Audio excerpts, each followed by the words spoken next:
በመካከለኛው ምስራቅ እየተካሄደ ያለው ጦርነት ሶስተኛ ሳምንቱን እያጠናቀቀ ሲሆን በእስራኤሉ ጠቅላይ ሚኒስትር ቤንያሚን ኔታንያሁና በአሜሪካው ፕሬዝደንት ዶናልድ ትራምፕ መካከል ያለው ስትራቴጂካዊ ልዩነት ይበልጥ ጎልቶ እየታየ መጥቷል። ጠቅላይ ሚኒስትር ቤንያሚን ኔታንያሁ በትላንትናው ዕለት በሰጡት መግለጫ እስራኤልና አሜሪካ በወሰዱት የአየር ጥቃት የኢራን የባለስቲክ ሚሳይልና የኒውክሌር መርሃ ግብሮች እየወደሙ መሆኑን ገልጸዋል። እንደ ኔታንያሁ ገለጻ ኢራን አሁን ላይ ዩራኒየምን የማበልጸግም ሆነ የባለስቲክ ሚሳይሎችን የማምረት አቅም የላትም። ሆኖም ጠቅላይ ሚኒስትሩ አንድ ትልቅ ማስጠንቀቂያ አክለዋል። ትርጉም ያለው የስርዓት ለውጥ ለማምጣት የአየር ጥቃት ብቻ በቂ እንዳልሆነና የየብስ አካል ወይም በእርሳቸው አገላለጽ ግራውንድ ኮምፖነንት የግድ እንደሚያስፈልግ ጠቅሰዋል። አየር ላይ ብዙ ነገሮችን ማድረግ ትችላለህ፣ እያደረግንም ነው፣ ነገር ግን የግድ የየብስ አካል ሊኖር ይገባል ሲሉም አጽንኦት ሰጠዋል። ይህ የኔታንያሁ አቋም እስራኤል በኢራን ምድር ላይ ቀጥተኛ ወታደራዊ እንቅስቃሴ ለማድረግ ወይም ደግሞ የውስጥ አማጽያንን በየብስ ለማገዝ ፍላጎት እንዳላት አመላካሽ ተደርጎ ተወስዷል። በተቃራኒው ደግሞ የአሜሪካው ፕሬዝደንት ዶናልድ ትራምፕ በኦቫል ኦፊስ በሰጡት መግለጫ የአሜሪካ ጦርን ወደ መካከለኛው ምስራቅ ለመላክ ምንም አይነት እቅድ እንደሌላቸው በግልጽ ተናግረዋል። እናም በዕለቱ የዓለም አቀፍ ትንታኔ ዝግጅታችን በሁለቱ መሪዎች መካከል ያለውን ልዩነት፣ በኢራን ላይ ስለታቀደው የየብስ እንቅስቃሴ፣ በደቡብ ፓርስ የጋዝ መስክ ላይ ስለተሰነዘረው ጥቃትና የጦርነቱን የወደፊት አቅጣጫ አንድምታ ልንመለከት ወደድን። ዓለም አቀፍ የትንታኔ ዘገባ ዝግጅቱ ጋር ታሪኩ ጋሹ ነኝ። በኢትዮጵያ ለመጀመሪያ ጊዜ ብቸኛው ባለ 5 ኮከብ ኮምፓውንድ አፓርትመንት በመሃል ሲኤምሲ ከአዲስ አፍሪካን ኮንቬንሽን ሴንተር ፊት ለፊት ከድሪም ቢውልደርስ ሪል ስቴት ከ620 ሺህ ብር ቅድመ ክፍያ ጀምሮ ለሽያጭ ቀረበ። በዚህ ባለ 5 ኮከብ ኮምፓውንድ የመዋኛ ገንዳ፣ የኤሌክትሪክ መኪና ቻርጀር፣ የልጆች መጫወቻ፣ የከርሰ ምድር ውሃ፣ የቅርጫት ኳስ ሜዳ፣ የሩጫና የብስክሌት ትራክ፣ ጂምናዚየምና 4000 ካሬ አረንጓዴ አካባቢ ያሟላ የህልሞ መንደር። ይህንን የተረጋገጠ አትራፊ ኢንቨስትመንት ተጠቅመው ከ1 ሚሊዮን ብር እስከ 4 ሚሊዮን ብር በአጭር ጊዜ ውስጥ አትራፊ ይሁኑ። አሁኑኑ ይደውሉልን። ስልክ 0912680884 ወይንም 0956888885 ይደውሉ። ድሪም ቢውልደርስ ሪል ስቴት፣ ህልሞን እንገነባለን። በመካከለኛው ምስራቅ የተቀሰቀሰው ጦርነት ተጠናክሮ በቀጠለበት በዚህ ወቅት የቀጠናው ፖለቲካዊና ወታደራዊ ገጽታ እጅግ አስገራሚና አሳሳቢ በሆኑ ክስተቶች እየተናወጠ ይገኛል። የእስራኤሉ ጠቅላይ ሚኒስትር ቤንያሚን ኔታንያሁና የአሜሪካው ፕሬዝደንት ዶናልድ ትራምፕ በኢራን ላይ የከፈቱት ወታደራዊ ዘመቻ የታቀደለትን ግብ እያሳካ ነው ቢባልም በሁለቱ መሪዎች መካከል የሚታዩት የአቋም ልዩነቶችና በምድር ላይ የሚወሰዱ እርምጃዎች ወደፊት ዕጣ ፈንታ ግን አሁንም አጠያያቂ ሆኖ ቀጥሏል። በተለይም የእስራኤሉ ጠቅላይ ሚኒስትር ቤንያሚን ኔታንያሁ በኢራን ውስጥ ስር ነቀል ለውጥ ለማምጣት የምድር ኃይል ወይም ግራውንድ ኮምፖነንት አስፈላጊ መሆኑን መግለጻቸውና ፕሬዝደንት ዶናልድ ትራምፕ በበኩላቸው ደግሞ የአሜሪካ ወታደሮችን ወደ ቀጠናው ለመላክ ያላቸው ፍላጎት ማነስ በሁለቱ አጋሮች እንዲሁም በሁለቱ ሀገራት መካከል ያለውን ስትራቴጂካዊ ልዩነት ፍንጭ የሚሰጥ ሆኖ ተወስዷል። ከዚህ ጋር በተያያዘም ጠቅላይ ሚኒስትር ቤንያሚን ኔታንያሁ በትላንትናው ዕለት በሰጡት ጋዜጣዊ መግለጫ ኢራን በአሁኑ ወቅት በአየር ጥቃቶች ምክንያት እየፈራረሰች መሆኑን ገልጸዋል። እንደ እርሳቸው ገለጻ ኢራን አሁን ላይ ዩራኒየም የማበልጸግም ሆነ የባለስቲክ ሚሳይሎችን የማምረት አቅም የላትም። ሆኖም ይህ የአየር ድብደባ ብቻውን በኢራን ያለውን አገዛዝ ለመለወጥ በቂ እንዳልሆነ ኔታንያሁ በግልጽ ተናግረዋል። አንዱን አያቶላህ በሌላ መተካት አትፈልጉም፣ ሂትለርን በሌላ ሂትለር መተካት አትፈልጉም ሲሉም ያስጠነቀቁት ጠቅላይ ሚኒስትሩ ትርጉም ያለው የአገዛዝ ለውጥ እንዲመጣ ከተፈለገ የምድር ላይ አካል ወይም የምድር ላይ እንቅስቃሴ ግድ እንደሚያስፈልግ አጽንኦት ሰጠዋል። ይህ የኔታንያሁ ንግግር እስራኤል ምናልባትም የአየር ጥቃቱን አልፋ ወደ ኢራን ምድር የምታስገባውን ወታደራዊ ወይም ደጋፊ ኃይል እያሰላሰለች መሆኑን ያሳያል። በአንጻሩ ደግሞ የእስራኤሉ ጠቅላይ ሚኒስትር የቅርብ አጋርና ወዳጅ የሆኑት የአሜሪካው ፕሬዝደንት ዶናልድ ትራምፕ አቋማቸው ከዚህ የተለየ መሆኑ እየተስተዋለ ይገኛል። ፕሬዝደንት ዶናልድ ትራምፕ በዋይት ሃውስ በትላንትናው ዕለት በሰጡት መግለጫ የትም ቦታ ወታደሮችን አላሰማራም በማለት በኢራን ምድር ላይ መጠነ ሰፊ የአሜሪካ እግረኛ ጦር የማሰማራት እቅድ እንደሌላቸው በግልጽ ተናግረዋል። ፕሬዝደንት ዶናልድ ትራምፕ ጦርነቱን እንደ ሽርሽር ወይም ኤክስከርዥን በመቁጠር የአሜሪካ አየርና የባህር ኃይል ብቻውን አስፈላጊውን ውጤት እንደሚያመጣም ያምናሉ።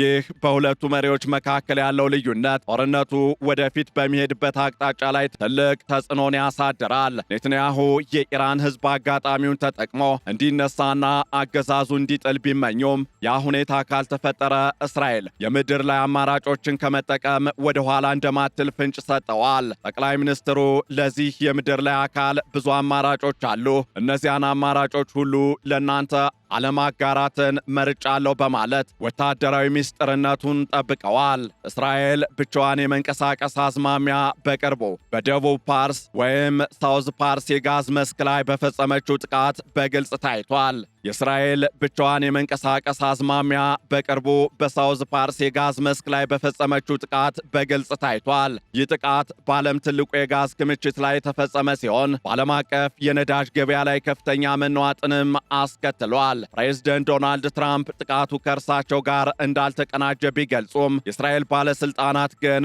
ዋሽንግተን አስቀድመው እንደምታውቅ እየገለጹ ይገኛሉ።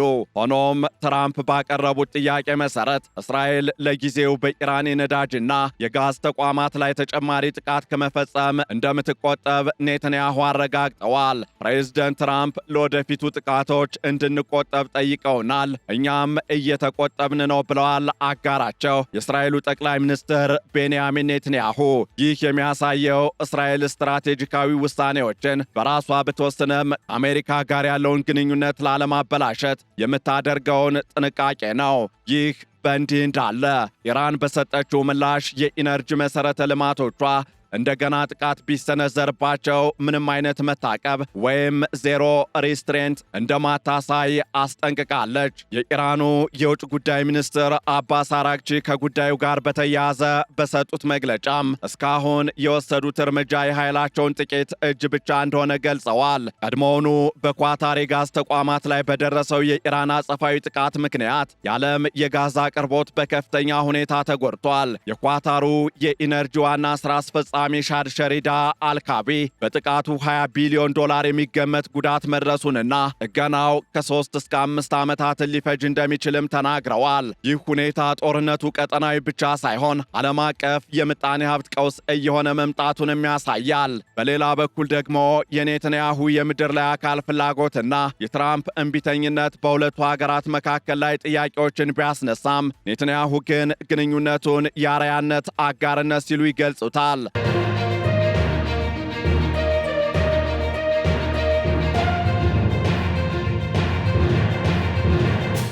የእስራኤሉ ጠቅላይ ሚኒስትር ቤንያሚን ኔትንያሁ ትራምፕን ወደ ጦርነት ጎትተውታል የሚሉትን ወቀሳዎች ውድቅ በማድረግም ፕሬዝደንት ትራምፕ ምን ማድረግ እንዳለበት የሚነግረው ሰው አለ ብሎ የሚያስብ አለ በጭራሽ የሚል ምላሽ ሰጠዋል። ትራምፕ ራሳቸው የኒውክሌር ስጋቱን በሚገባ እንደሚረዱና ውሳኔያቸውን የሚወስኑትም ለአሜሪካ ጥቅም ሲሉ እንደሆነ አክለው ገልጸዋል። ሆኖም በአሜሪካ ውስጥ የተካሄደው የህዝብ አስተያየትና ጥናት እንደሚያሳየው ከሆነ 65 በመቶ የሚሆኑ አሜሪካ ትራምፕ ወታደሮችን ወደ ኢራን ይልካሉ ብለው ቢጠብቁም የአሜሪካን ወታደሮች ወደ ኢራን መላክ የሚደግፉት ግን 7 በመቶ ብቻ መሆናቸውን አንድ ጥናት አሳይቷል። ይህ የሀገር ውስጥ ፖለቲካዊ ጫና ትራምፕን በምድር ጦርነት ላይ ያላቸውን አቋም እንዲያጠነክሩ ሊያደርጋቸው ይችላል። ከዚህ ባሻገርም እስራኤል በኢራን ምድር ላይ ልታሰማራ የምትችለው የምድር ላይ አካል ምን ሊሆን ይችላል የሚለው ጥያቄ የብዙዎችን ትኩረት የሳበ ጉዳይ ሆኗል። ይህ ምናልባት መጠነ ሰፊ ወረራ ሳይሆን የኢራን ተቃዋሚ ኃይሎችን መርዳት፣ ልዩ ኮማንዶችን ለታለመ ጥቃት ማሰማራት ወይም በኢራን የባህር ዳርቻዎች ላይ ስትራቴጂካዊ ይዞታዎችን መቆጣጠር ሊሆን ይችላል። ኔትንያሁ እንደሚሉት የኢራን አገዛዝ ከውጭ የቆመ ቢመስልም ውስጡ ግን የበሰበሰ እንጨት ሆኗል። የከፍተኛ መኮንኖች መክዳትና በከፍተኛ አመራሮች መካከል ያለውን ውጥረት እንደ ድል በመጠቀም አገዛዙን ከውስጥ ለመናድ የምድር እንቅስቃሴ አስፈላጊ መሆኑንም ያምናሉ። የእስራኤሉ ጠቅላይ ሚኒስትር ቤንያሚን ኔትንያሁ።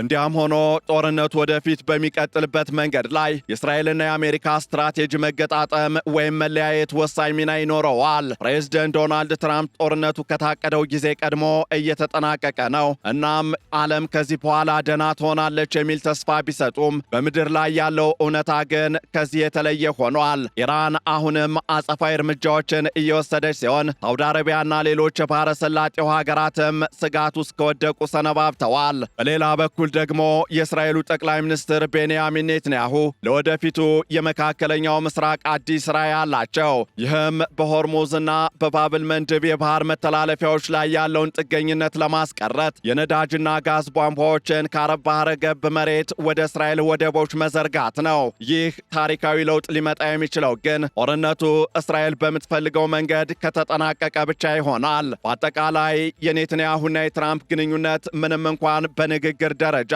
ጠንካራ ቢመስልም በተግባር ግን በኢራን ላይ በሚወሰደው የምድር ላይ እርምጃ ዙሪያ መሰረታዊ ልዩነቶች እየታዩባቸው ይገኛል። እስራኤል አገዛዙን ለመጣል የምድር ኃይል አስፈላጊ ነው ስትል፣ አሜሪካ ደግሞ በቴክኖሎጂና በአየር የበላይነት ብቻ ውጤት ለማምጣት ትፈልጋለች። ይህ ልዩነት ጦርነቱን ሊያራዝመው ወይም እስራኤልን በድጋሜ ብቻዋን እንድትቆም ሊያደርጋት እንደሚችልም እየተገለጸ ይገኛል። የመካከለኛው ምስራቅ የወደፊት ዕጣ ፈንታም በዚህ በሁለቱ አጋሮች ስትራቴጂካዊ ፍጭትና በኢራን አጸፋዊ እርምጃዎች መካከል የሚወሰን ይሆናል። ጦርነቱ ኔትንያሁ እንዳሉት ከሚጠበቀው በላይ በፍጥነት ሊያልቅ ወይም ትራምፕ እንደሚፈሩት ወደ ማለቂያ የሌለው መጠነ ሰፊ ጦርነት ሊቀየር ይችላል። እናም አሁን ያለው ሁኔታ የሚያሳየው እስራኤል በኢራን ላይ የምታደርገውን ወታደራዊ ጫና አጠናክራ እንደምትቀጥልና የምድር ላይ አማራጮችንም ገና እንዳልተወች ነው። የትራምፕ አስተዳደር በበኩሉ ጦርነቱን እንደ አጭር ጉዞ በመመልከት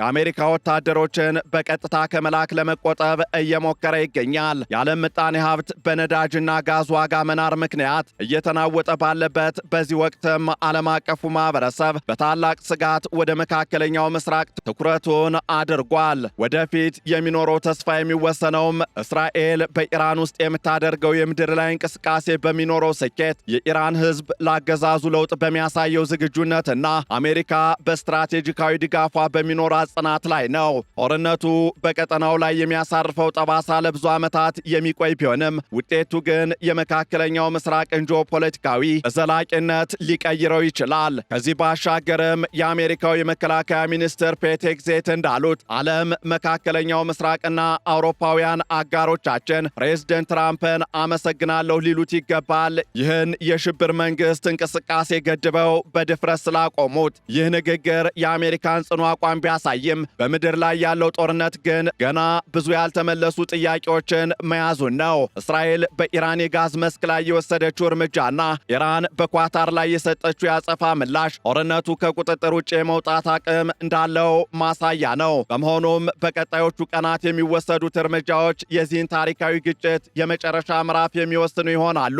ይህንን ዓለም አቀፍ ትንታኔ ስናዘጋጅ ቢቢሲ፣ ሮይተርስ፣ ሲኤንኤን፣ ኤፒ ኒውስ እንዲሁም ዘጋርዲያንን በዋቢነት ተጠቅመናል። በኢትዮጵያ ለመጀመሪያ ጊዜ ብቸኛው ባለ 5 ኮከብ ኮምፓውንድ አፓርትመንት በመሃል ሲኤምሲ ከአዲስ አፍሪካን ኮንቬንሽን ሴንተር ፊት ለፊት ከድሪም ቢውልደርስ ሪል ስቴት ከ620 ሺህ ብር ቅድመ ክፍያ ጀምሮ ለሽያጭ ቀረበ። በዚህ ባለ 5 ኮከብ ኮምፓውንድ የመዋኛ ገንዳ፣ የኤሌክትሪክ መኪና ቻርጀር፣ የልጆች መጫወቻ፣ የከርሰ ምድር ውሃ፣ የቅርጫት ኳስ ሜዳ፣ የሩጫና የብስክሌት ትራክ፣ ጂምናዚየምና 4000 ካሬ አረንጓዴ አካባቢ ያሟላ የህልሞ መንደር። ይህንን የተረጋገጠ አትራፊ ኢንቨስትመንት ተጠቅመው ከ1 ሚሊዮን ብር እስከ 4 ሚሊዮን ብር በአጭር ጊዜ ውስጥ አትራፊ ይሁኑ። አሁኑኑ ይደውሉልን። ስልክ 0912680884 ወይንም 0956888885 ይደውሉ። ድሪም ቢውልደርስ ሪል ስቴት ህልሞን እንገነባለን።